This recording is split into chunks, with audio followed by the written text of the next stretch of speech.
Thank you for joining me while I discuss Zenna Henderson's unique science fiction masterpiece, Pilgrimage, the Book of the People. Here in this incredibly battered Avon edition with this truly fantastic cover art by, who was it by? Something, Henderson Murillo? Hector Garrido, that was it.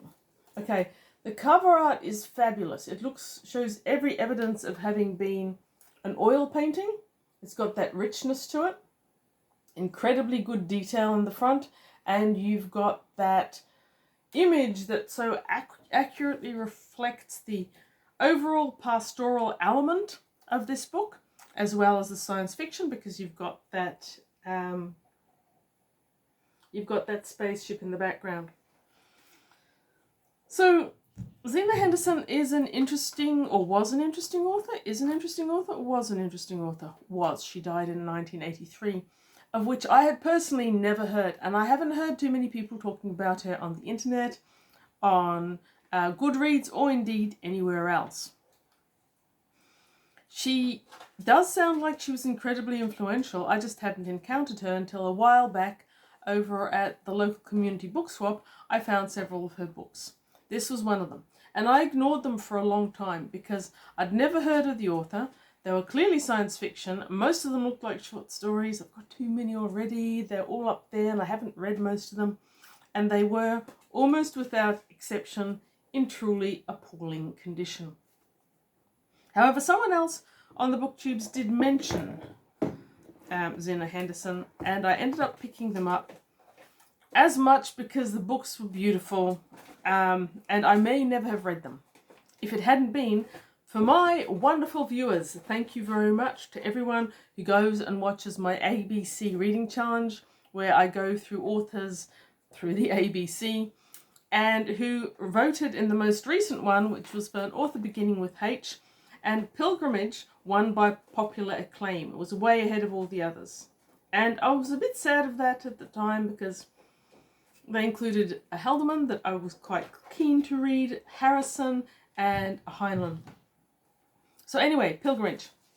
Thank you for voting. You were so right. This is such a good book.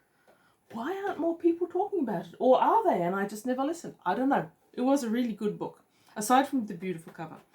Avon, published in 1961, I think it was 1961, and it originally cost $1.50. Yes, 61.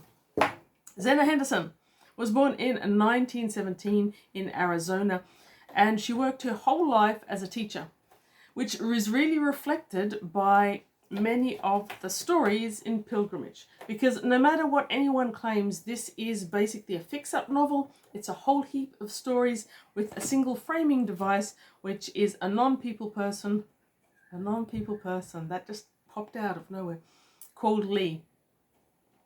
However, there are many teachers in this novel. There's some very common themes. One of them is the teachers. There's often a small, almost ghost town mining places where the teachers go. Some of the teachers are from the people, some aren't. I guess she was writing from her experience, and her writing about the children in the classrooms and the teachers and their experiences in the small towns is spectacular. It's really descriptive. It's very believable. It's very enjoyable. It's often, I wouldn't call it slow, but they're very measured cadence stories, and it's about the reading experience rather than a lot of really flash events. There are flash events in their own ways, but overall it's about the stories and the characters and the situations. So Zenna wrote apparently almost entirely short stories and almost entirely about the people. Or at least that's what she's known to according to the internet, and the internet wouldn't lie to me, of course. So she had people's stories in the leading science fiction magazines in the 50s, 60s and 70s, which is one of the things that makes it really hard to trace when and where her stories and her books appeared, because there's so many of them.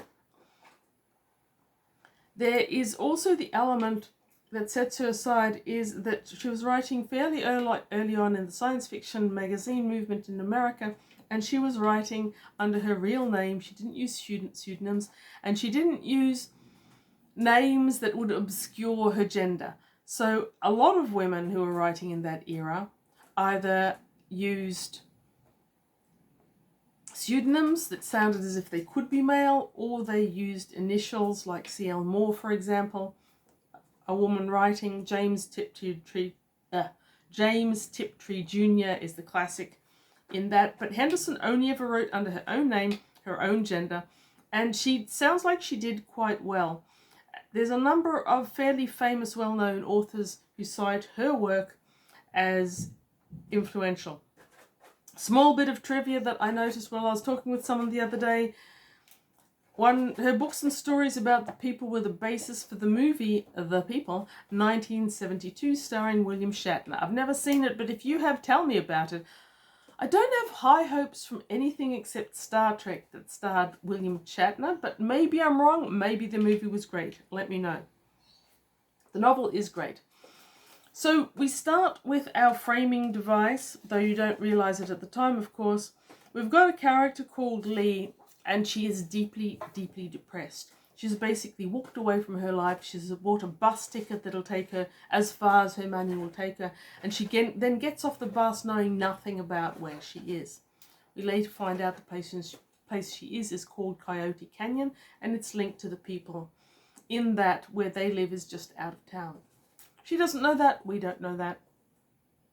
She's walking down the road. She finds a bridge and is about to jump off it. She's actually gotten a leg over, I think, the railway, and is just about to jump when a voice says beside her cheerfully, "You don't want to do that there. It's not a real river, it's just a dry bed, and you'd probably break a leg and just lie there in misery for hours and hours." And that is Karen. That's our introduction to Karen. Karen is of the people, and she sort of scoops up Lee in her enthusiasm and her determination that she isn't going to die, or at least she isn't going to die right now on that bridge. And she wafts her off into the embrace of the people. She's saying, "This really exciting thing is coming. If you don't think there's any more wonder in the world, then come along, check this out, and afterwards I'll let you off to do whatever you like."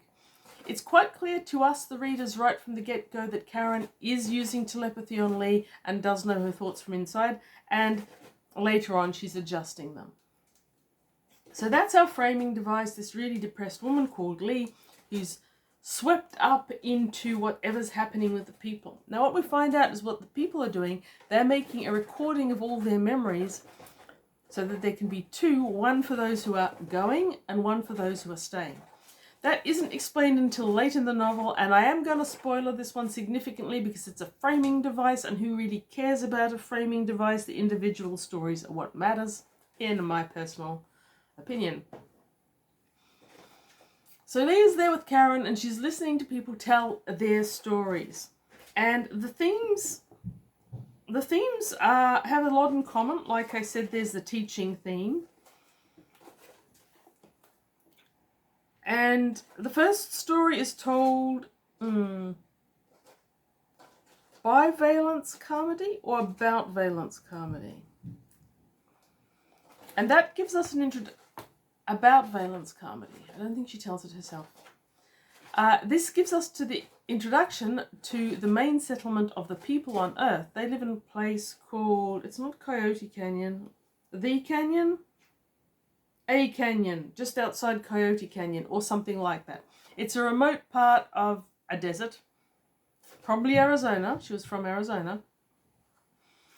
And we see the community as found out they've got a new teacher. Because they're so remote, they've got their own schoolroom for all the different grades. And this is a common theme throughout Zenna's writing as well. And I'm guessing that's how it was when she was first a teacher in the 40s. A single schoolroom, remote community, lots of different grades all together. There's parts of Queensland that were still doing that in the, 90s. And the teacher comes from outside. So this particular community has a hard time keeping teachers, we're told. They usually run screaming into the twilight. as soon as their first sense of difference appears. And the children, the younger children particularly, are not good at keeping their differences masked. So everyone's taught how they must mask their differences, and they've got this brand new teacher. She's young, she's pretty, she's boarding with Karen's family. Karen is in her last stages. She wants to go off and become a teacher herself so that they'll no longer have to bring in teachers from outside. And this is how we slowly discover the people and their community in this particular canyon.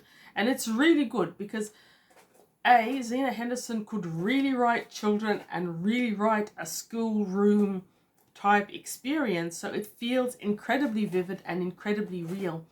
But she also imaged these people and their extra abilities very, very vividly, and she tells it without over explaining. This is all show, it's no tell, except if you ignore the fact that each one of these is being told as a story. Once you're in the story, the way she demonstrates the people is amazing. They can, all of them, levitate, but they can't just levitate. It's got a special name. The way to levitate other things and yourself are different. The way you bring things down includes some sort of braiding sunshine or moonlight in order to cushion them. You've got telepathy, you've got sensitives, you've got all these different persuasions of things that they can do. And of course, as children, they're not great at hiding them. But Valence Carmody fits in really well. She's really young, she's really pretty.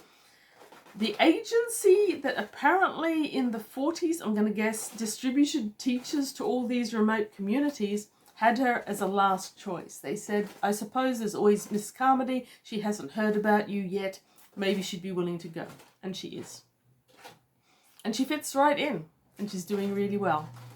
Once one of the kids levitates something and she looks and she hesitates and then she just moves on.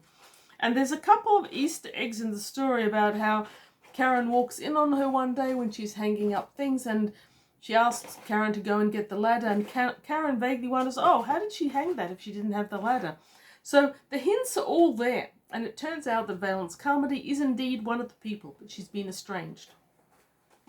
And that is the way that Zenna Henderson tells us about how they first came to Earth, which is, they've got a kind of group memory, by the way, so the memories from across the generations can still be recalled by young people today who didn't experience the destruction of their home world, which is what happened. Their home world was destroyed, and these are the refugees who got into a spaceship and they found Earth and they came down, but as the spaceship was going through the atmosphere, it burned up, killing at least quite a few.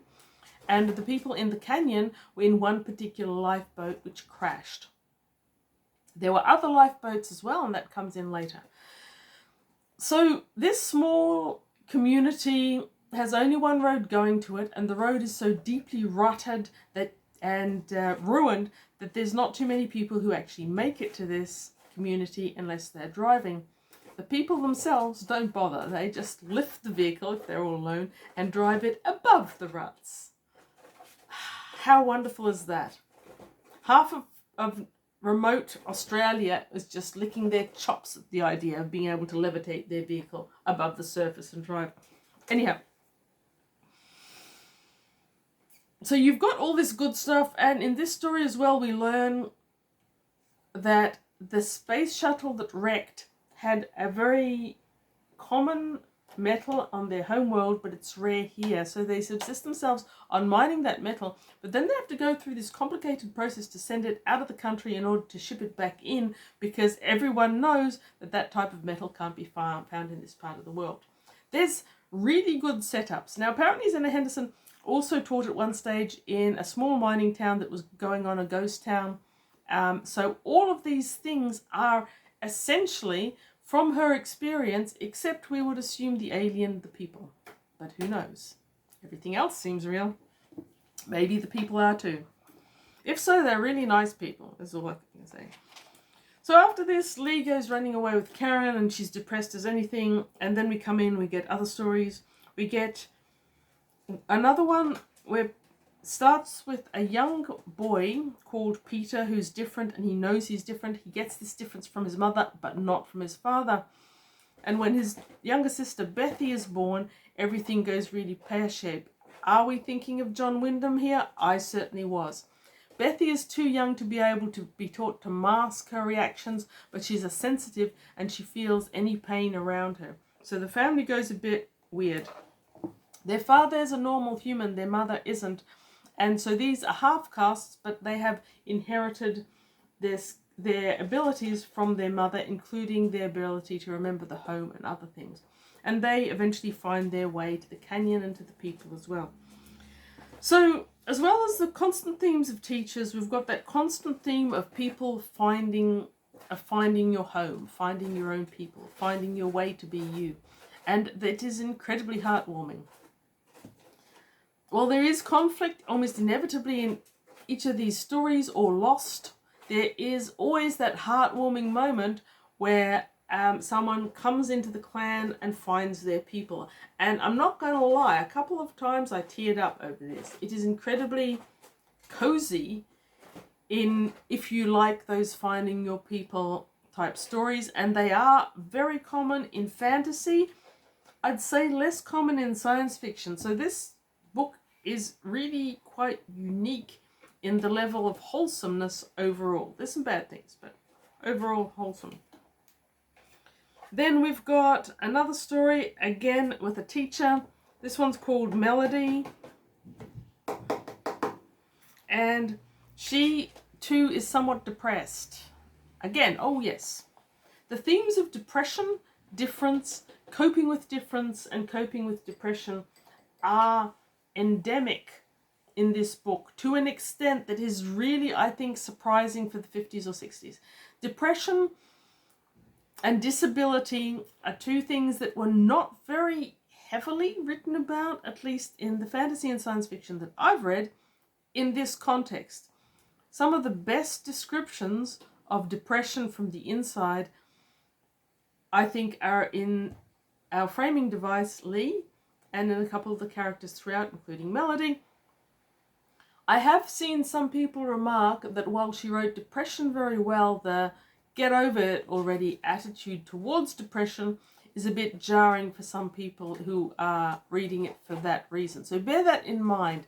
I actually think that for its era it was incredibly sensitive and well ahead of its time, but that's just my opinion, and I don't suffer from depression currently. Okay, so this story is Melody, spelt with too many Y's in my opinion, but spelling, you know. She is a teacher who is depressed, and she has moved away from her life. She isn't going to teach again, but then as the first term comes up, she decides she just has to. It is who she is. She goes to the agency, and the agency says most of them are filled, but there is this one town called Bendo. And we gather that Bendo is a town like Valence Carmody was a teacher who has run out of options, and so Melody goes there. The description of this ghost town mining community is fascinating. Depression just hovers like a black cloud over everything. She doesn't see anyone run or to skip. Everyone, even the children, just shuffle along with their heads down, staring at the ground. The children don't laugh or play. It's a completely miserable, joy-free town. But there are some oddities to it. Melody is determined to bring some joy into the lives of her pupils. She's been told that as long as she's in the schoolhouse, she can do whatever she likes. And so she keeps trying to lift their spirits. And one day, she overhears the children talking down by the river, and she understands what's happening there. We as readers have probably understood it a bit earlier. These are the people, but they're different people. They've never contacted the Canyon group. They're all alone. And bad things are happening here. But these are kids that could levitate, could do telepathy, could do all these things, only they're told not to. They get punished for so much as jumping off the edge of the veranda to the ground. They have all their natural abilities being completely suppressed by the adults. So Melody knows this because she went to school, to teacher's school, whatever that is, with a girl called Karen, who one night shared with her all the wonderful, wonderful information about the people, who are wonderful, wonderful people. Every single one. They are just lovely. No flies in that ointment. So Melody goes out of her way First of all, she sets them an assignment to write about home, and they're shocked and they're horrified and they won't do it, but then they do. And she gets them to practice the things that they can do. Now, there is a terrible accident in there, and that accident ends up with Melody managing to get these two groups of the people in contact with each other, and we learn a bit more about some of the characters we saw earlier. Bethy, who is a sensitive, has been incorporated into the community, and she's a bit older in this story than she was in her story. And what a sensitive can do is they can go into a person and describe to a doctor what bone is broken, what needs doing. And so there's some really fascinating scenes from characters from previous books now incorporated, previous stories incorporated into the next story along. And this is a very organic way of building a world. I really liked it. And the stories in Pilgrimage, while it may not have been designed as a novel, the story progression means that if you can ignore Lee, and I mostly tried to, I didn't like the framing device particularly, you've got a really interesting narrative progression of people, society, world building. So after Melody, we go through a few more stories. They aren't presented as stories and they aren't presented as chapters. You just have to read through to get them. You've got a few different types of characters. You've got people who are us people, not the people, who find out about the people. And some of them are starting to develop their own ESP or supernatural capacities and are incorporated into the community. So you've got full people lost and then found, and you've got a whole range. Framing device, Lee. I didn't love Lee. She was thoroughly depressed. Karen has got supernatural telepathic abilities, and she's a teacher, and she's helping her getting through them. There's times where the Lee narrative really, really jumps. At one point, after she's heard a whole heap of these stories, she decides to run away. I don't know why she's running away. She could have just said, I want to leave, and they'd have let her. But no, she has to run away in the middle of the night. And she's on another bridge somewhere. And then there's this incredibly abrasive jump into some time in the future where she's actually been living here for a while and she's got a job and the job's about to end, and then Karen just turns up again to scoop her up and take her back to the people. Fine. At least the best thing I can say about the Lee framing is that it was never obtrusive, it was never long. You didn't have pages and pages of Lee moaning about how depressed she was. And I'm sorry for anyone with depression. I do think that as a framing device, it's not a bad one for this set of stories, but yeah, didn't love it. It definitely highlighted the fix-up element. Then we reach the final stories. And again, with the framing just melts away. Lee and this framing device at the end of the book, there's no bookend to it. It just sort of vanishes after a while. I was good with it. Like I said, didn't love Lee. Didn't really much mind if she was gone. The last stories are the people on Earth being contacted by other people. More refugees left than just their one spaceship. These are people from another spaceship that went to another world, remodeled it in the image of home. So basically they've got a new home, and they have come to contact the people who have created their community on Earth. And that kind of takes us back to the beginning of the framing device, where they're making all these recordings of the experiences so that one copy can go with the people who go off to the other community and stay for those people who don't want to leave Earth. Because the big debate is, are you going to leave or are you going to stay? And our last story is about someone, a young man or boy, who very, very much intends to leave. He's done with Earth. He doesn't see why his elders won't let him go out and fix all the problems that Earth has, but tell him, no, you've got to take it slowly. You've got to let them develop organically at their own pace. You can't intrude on their government. So he's annoyed with all that. He wants to leave. When the spaceship that has arrived opened up, there's another young girl, his contemporary, I think she's called Sella, and they form a bond, and he after he decides he wants to stay, he's going, oh, but I have to leave because Sella. Then Sella says, I want to stay. I like Earth better. It's less sterile and more exciting than home. And they do end up leaving because in that last story, we also have a character who suffered intensely from the re-entry to the point where she is severely disabled, blind, deaf, unable to speak, except in the mind, because the people do have telepathy. So she's not isolated like a normal person would be. However, given Zenna Henderson's age and contemporary, she probably saw quite a few people who were that isolated. Some of the people who suffered from chickenpox and some of the earlier diseases ended up crippled shells stuck in their own body for years and years. And I feel like that character, I think her name is Obla, is perhaps a reflection, Obla, is perhaps a reflection of some of those horrible results of disease that were more common in the early 1900s. Anyhow, they do end up going, but there's always the possibility to come back one day. And thus ends Pilgrimage, the Book of the People. They are fantastic. I cannot highly enough recommend it for the writing. The stories, each one in and of itself, is a perfectly crafted little gem, and they are far more involved than I've given you any hint of. There are more characters, there are more situations. They speak to previous characters and situations. They mould the world more and more in single one.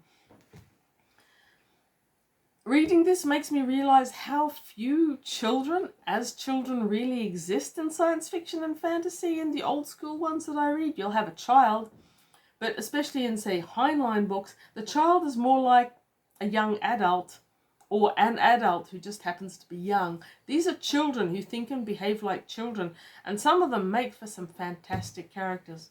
There's one story that has this boy, and this one has another disabled character, and it also deals with depression, but it deals with a boy who is an orphan and has been taken in by someone who's paid by the state to take care of him, but he's still the outsider in that town, and he is totally blamed for anything wrong. They're often right, but that's beside the point. He is saved by someone else who used to be a teacher, and she too suffered from disability. You've got really strong themes of really interesting characters that are quite unique for the era in which they are written. And the writing is fantastic. For someone who I've heard mentioned like never, that there's someone out there who writes so beautifully was a real surprise to me. This is a hidden gem. Chirp, I agree. Repeat Cheap agrees too. Hidden gem? Yes or no? Go away, Deborah. Stop bothering me. So Pilgrimage, the Book of the People, which I have just finished. Thanks very much to you. On Goodreads, it has over 1,000 ratings and 129 reviews, and yet somehow I've never heard of this author or her stories. If you come across Zenna Henderson's short stories and you're in any way ready for an unusually well-written, unusual characters everywhere in situations that are very, very believable, relatable, and will make you think extensively. I've thought a lot about this book. It's not the smallest book I've ever read, but I never wanted to put it down. Anyway, I do recommend Zenna Henderson. I do thank very much my most loyal viewers who voted for this book. Otherwise, it might have been years before I got to it. And yes, thank you very much for watching. Comment if you've ever read Zenna Henderson, because I honestly don't think I know anyone who has. And read good books. Read Zenna Henderson. It's going to be a good book. But if not Zenna Henderson, read other good books. Bye.